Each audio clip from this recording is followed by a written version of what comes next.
السلام علیکم مطیع اللہ جان M J T V. یوں تو سابق وزیر اعظم عمران خان کا دور ایک بدترین دور تھا ہر لحاظ سے، چاہے وہ میڈیا کی آزادی کا معاملہ تھا، چاہے وہ عدلیہ کی آزادی کا معاملہ تھا، چاہے وہ پارلیمنٹ کی بالادستی کا ایشو تھا، ہر لحاظ سے۔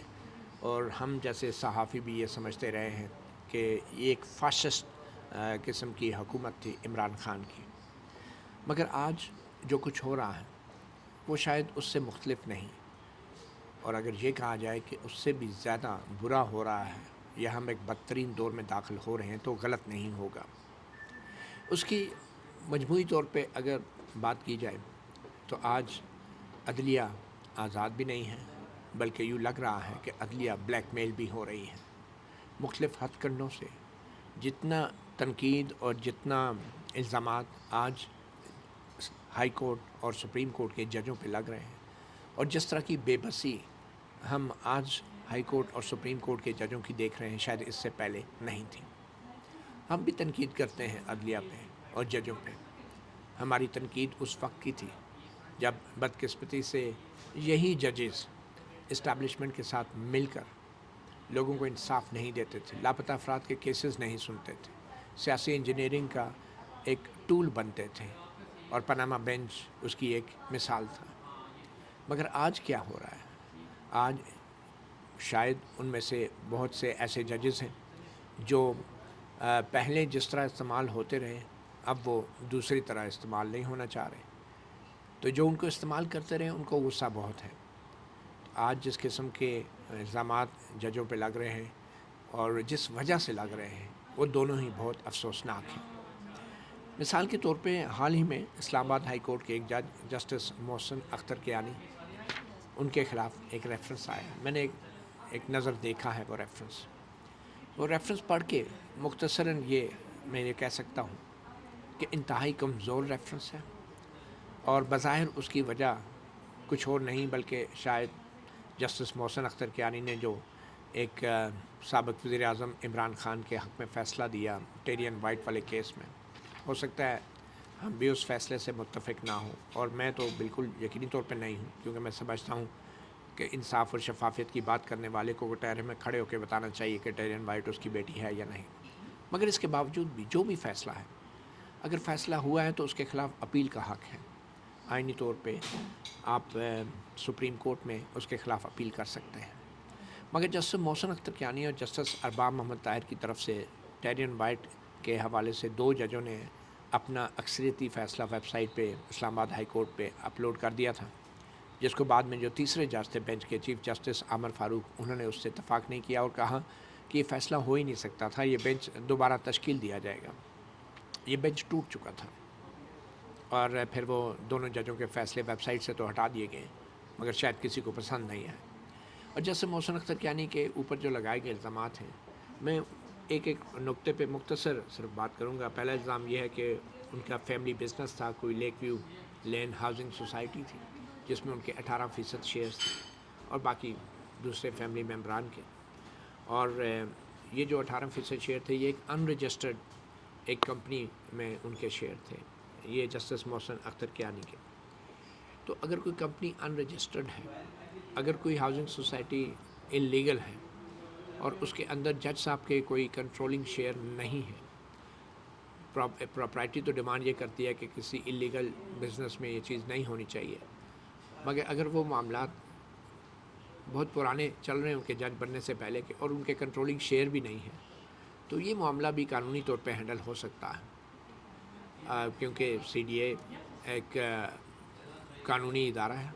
اور کوئی رکاوٹ نہیں ہے جب تک کوئی ایسا ثبوت نہیں ہے کہ جسٹس محسن اختر کیانی نے اپنا اثر و رسوخ استعمال کیا ہو، اپنے اختیار کا ناجائز استعمال کیا ہو اور سوسائٹی کو کوئی فائدہ دیا ہو، سوسائٹی کے حق میں کوئی فیصلہ کیا ہو، کسی جج سے کہلا کے اس سوسائٹی کو کوئی فائدہ دیا ہو۔ اس وقت تک یہ کہنا کہ چونکہ ان کا 18% ایک شیئر ہے اور وہ غیر قانونی سوسائٹی ہے تو اس لیے یہ ایک مس کنڈکٹ ہے، یہ معاملہ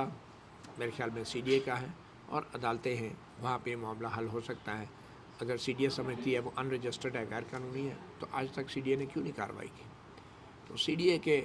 کام جو ہے اب ایک پرائیویٹ کمپلینٹ کی، اور یہ میں بتاتے چلوں جسٹس محسن اختر کیانی کے خلاف جو شکایت ہے وہ ایک کمپلینٹ ہے، وہ کوئی آئینی ریفرنس نہیں ہے، کوئی صدارتی ریفرنس نہیں ہے، وہ ایک ایسی کمپلینٹ ہے، شکایت ہے جو ہر شہری کسی بھی جج کے خلاف لکھ سکتا ہے، سپریم جوڈیشل کونسل میں بھیج سکتا ہے، جس کی سربراہی آج کل جسٹس عمر عطا بندیال کر رہے ہیں۔ تو بہرحال یہ معاملہ 18% شیئر کا تھا اور ان رجسٹرڈ سوسائٹی کا تھا۔ پھر یہ کہا گیا کہ جی 40-50 کروڑ روپیہ پروفٹ کمایا گیا ہے اس ہاؤسنگ سوسائٹی نے، اور وہ پروفٹ جو ہے اب وہ شو نہیں ہوا۔ اب معلوم نہیں وہ 40-50 کروڑ روپیہ پوری سوسائٹی نے اگر کمایا ہے تو اس میں 18% جیسے محسن اختر کیانی کا بنتا ہے یا ان کے دوسرے فیملی ممبران کا بنتا ہے۔ اب یہ معاملہ بھی جو ہے، یہ اگر ایسٹس میں کوئی چیز شو نہیں ہوئی یا ٹیکس کو چوری کرنے کی بات ہے تو یہ معاملہ بھی FBI دیکھ سکتا ہے، اور سپریم کورٹ نے جیسے قاضی فائزہ کے کیس میں یہ طے کر دیا تھا کہ جو ٹیکس کے معاملات ہیں وہ FBI دیکھ سکتا ہے، چاہے وہ کوئی سپریم کورٹ کا یا ہائی کورٹ کا جج ہی کیوں نہ ہو۔ اب اس کے اوپر ریفرنس جب آئے گا تو یہ معاملہ پھر بھی FBI کے پاس جانا ہے یا جوڈیشل کونسل نے اگر ٹیک اپ کرنا ہے، اور پھر اگر یہ اہل خانہ کی بات ہے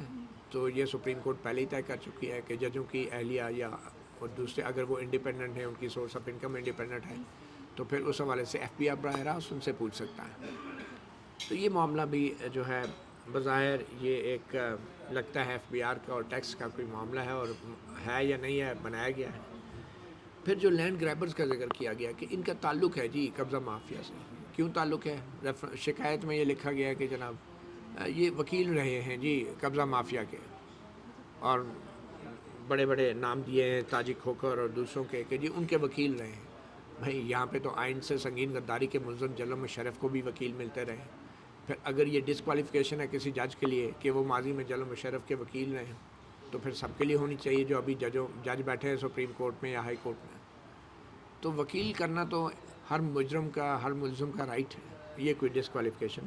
نہیں ہے۔ پھر یہ کہا جا رہا ہے کہ جی بڑے وہ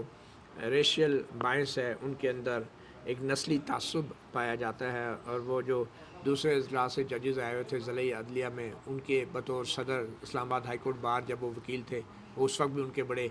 نسلی تعصب کا شکار تھے اور ان کے خلاف تھے۔ اب یہ کون سی بات ہوگی اسلام آباد ہائی کورٹ کے بار کے جب صدر تھے جسٹس محسن کیانی، تو اس وقت وہ بھائی پالیٹکس اس وقت ایز اے بار پریزیڈنٹ مختلف کنسیڈریشن ہوتی ہیں۔ اب ان چیزوں کو اب لا کے آپ کہہ رہے ہیں کہ یہ مس کنڈکٹ بطور جج ہے، بطور جج ان کا کیا مس کنڈکٹ ہے اگر بطور وکیل انہوں نے کسی کی وکالت کی ہے۔ پھر اس کے بعد یہ جو وکیل ہیں جی اپنے چیمبر کے وکیل جو ان کے چیمبر کے ہیں ان کو بڑے بڑے کیس ملتے ہیں، اچھا یہ بھی اب کوئی آئین کی خلاف ورزی ہو، اس میں بھی جج کا قصور ہے کہ اگر چیمبر کا بھائی اگر کیس ملتے ہیں اور وہ اپنے چیمبر کے وکیلوں کے حق میں اگر فیصلے دیتے ہیں اور وہ اپنے چیمبر کے پرانے وکیلوں سے ان کا ملنا جلنا ہے، تو جو ان کے سامنے فریقین ہیں جو پارٹی ہیں وہ اعتراض کیوں نہیں کرتی؟ کسی کو تو اعتراض کرنا چاہیے نا کہ جی آپ کے چیمبر کے وکیل ہیں، آپ ان کے قریب ہیں، آپ میرا کیس نہ سنیں۔ تو یہ معاملہ بھی آئی ڈونٹ نو اس کا کیسے ثبوت پیش ہوگا۔ بتانے کی بات یہ ہے کہ آخر میں یہ کہا گیا ہے کہ ہڈن ایسٹس ہیں جی، انہوں نے اثاثے چھپائے ہیں 5.6 کروڑ روپے جو ہے ڈکلیئر کیے ہیں، اصل میں 187 کروڑ روپے۔ اب یہ معاملہ بھی جو ہے FBI کا معاملہ ہے دیکھنے کے لیے، کیونکہ اثاثے چھپائے جاتے ہیں ٹیکس چوری کرنے کے حوالے سے، اور سپریم کورٹ یہ قرار دے چکی ہے۔ تو یہ صاف صاف لگ رہا ہے کہ جسٹس محسن اختر کیانی، میں انہیں کہوں گا جسٹس محسن نہیں، اسلام آباد ہائی کورٹ اور اس کے ججز کو پریشرائز کیا جا رہا ہے۔ بالکل اس معاملے میں کوئی شک نہیں ہے، اور یہی حالت بدقسمتی سے ہم دیکھ رہے ہیں چیف جسٹس عمر عطا بندیال کے حوالے سے بھی یہ لگ رہا ہے واضح طور پہ کہ وہ بھی دباؤ میں، شدید دباؤ میں۔ افسوس صرف اس بات کا ہے کہ پہلے کچھ معزز ججز سپریم کورٹ اور ہائی کورٹ کے بشمول یہ جن کے خلاف اب شکایت آئی ہے، شاید اسٹیبلشمنٹ کے دباؤ پہ بہت کچھ کرتے رہے ہیں، اور اب یہ اگر عمران خان کی محبت میں کہیں یا پاپولیرٹی کے زوم میں کہیں، اگر وہ نہیں کرنا چاہ رہے تو اب ان پہ دباؤ ڈال کے کام کروانے کی کوشش کی جا رہی ہے۔ اس سے سسٹم کمزور ہو رہا ہے، جوڈیشل پروسیس جو ہے وہ کمپرومائز ہو رہا ہے۔ یہ بڑی ہی بدقسمتی کی بات ہے۔ تو یہ تو شکایت ہوگی اور یہ کوئی صدارتی ریفرنس نہیں ہے۔ اگر واقعی اب دیکھیں عطا طاہر صاحب جیسے بڑے سمجھدار سیاستدان جو وکیل بھی ہیں، ان کو اب ان مقاصد کے لیے استعمال کیا جا رہا ہے۔ کبھی وہ پریس کانفرنس کرتے ہیں اور باقاعدہ جج صاحب کا نام لے کے ان کے اوپر حملے کرتے ہیں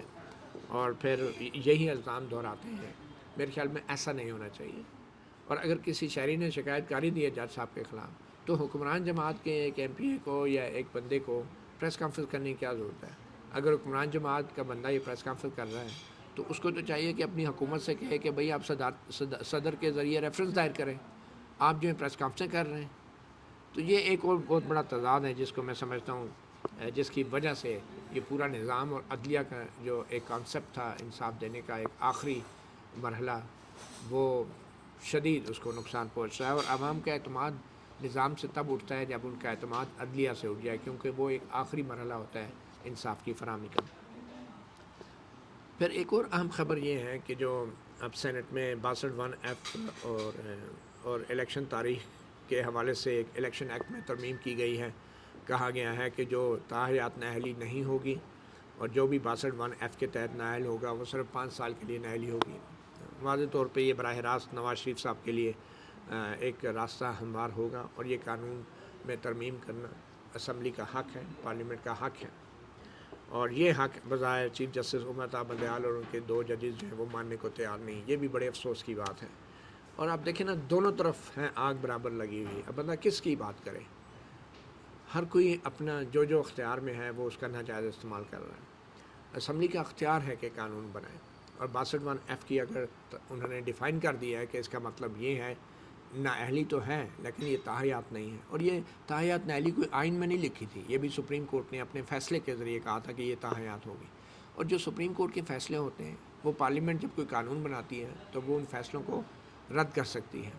ہاں، اگر کوئی چیز آئین میں ہے تو پھر پارلیمنٹ کو آئین میں ترمیم کر کے اس کو رد کرنا پڑتا ہے، آئین میں تبدیلی کرنی پڑتی ہے۔ لیکن جو عدالتوں کے فیصلے ہوتے ہیں، ہائی کورٹ اور سپریم کورٹ کے، پارلیمنٹ اس کو سادہ اکثریت کے قانون سے بھی ختم کر سکتی ہے، اور 62(1)(f) کے اوپر جو پارلیمنٹ نے قانون بنایا ہے یہ بالکل درست ہے اور ایسا ہی ہونا چاہیے۔ اور پھر جو الیکشن کی تاریخ کا اختیار صدر مملکت سے لے کے الیکشن کمیشن کو دیا گیا، یہی بات الیکشن کمیشن بھی سپریم کورٹ کو کہہ رہا ہے کہ جس ادارے نے الیکشن کرانے ہیں، جس کو یہ معلوم ہے کہ فلاں عرصے میں کیا ماحول ہوگا، کیا حالات ہوں گے، اور اس نے یہ فیصلہ کرنا ہے کہ کسی حلقے میں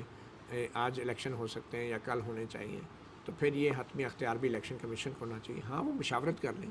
وہ گورنر سے مشاورت کر لیں، صدر سے مشاورت کر لیں، لیکن تاریخ کا اعلان جو ہے یہ وہ اس ادارے کو کرنا چاہیے جس نے انتظامات کرنے ہیں، کیونکہ بعد میں وہ ادارہ پھر کہہ دے گا ٹھیک ہے صدر صاحب نے تاریخ دی تھی تو ہم کیا کرتے ہیں۔ پھر وہی ہوگا جو ڈسکا میں ہوا تھا، پریزائڈنگ افسر بھی اغوا ہوئے، پیسے بھی چلے، اور پھر انہی ہائی کورٹ کے ججوں نے، لاہور ہائی کورٹ کے ججوں نے ڈسکا کی انکوائری بھی نہیں ہونے دی، اور آج اس انکوائری کا کوئی پتہ نہیں۔ پھر ایک اور اہم بات جی، اعظم خان جو کہ وزیر اعظم عمران خان کے انتہائی قریبی سرکاری افسر تھے، بیوروکریٹ تھے، جس کو کہتے ہیں پرنسپل اسٹاف افسر to P M, secretary to prime minister بلکہ، اور وہ ان کی آڈیو ٹیپس بھی لیک ہوئی تھی، ان کو ایف آئی اے، نیب اور نیشنل اسمبلی کی کمیٹی میں بھی بلایا جاتا رہا اور وہ پیش بھی ہوتے رہے، مگر اب وہ لاپتہ ہو گئے ہیں۔ یہ بڑی بدقسمتی کی بات ہے، لوگوں کو اٹھایا جاتا ہے، لاپتہ کیا جاتا ہے، اور پھر عدلیہ جو ہے پولیس کو بلاتی ہے، اور ججز بھی پھر وہ ظاہری بات ہے ٹھوس حکم نہیں دیتے۔ اب آپ اندازہ لگائیں، ستم ظریفی دیکھیں کہ ایک ایسا ہی کیس آیا تھا لاپتہ شخص کا جسٹس محسن اختر کیانی کے سامنے، اور انہوں نے اس میں کچھ ریمارکس دیے، بڑے سخت، بڑے حوصلہ افزا ریمارکس تھے، مگر اگلے ہی روز انہوں نے کہہ دیا کہ میرے ریمارکس کیوں رپورٹ کیے گئے، میرا نام بھی نہیں چلے گا، میرے ریمارکس بھی نہیں چلیں گے۔ اب کہاں جسٹس محسن اختر کیانی نے رپورٹروں کو، صحافیوں کو اپنا نام رپورٹ ہونے سے روک دیا تھا، رپورٹ کرنے سے، اور کہاں پوری پریس کانفرنس ہوئی ہے اور اب جسٹس محسن اختر کیانی خاموش ہے۔ خاموشی کے علاوہ اب جج کر بھی کیا سکتے ہیں، اور پریس کانفرنس تو نہیں کر سکتے تھے۔ بہرحال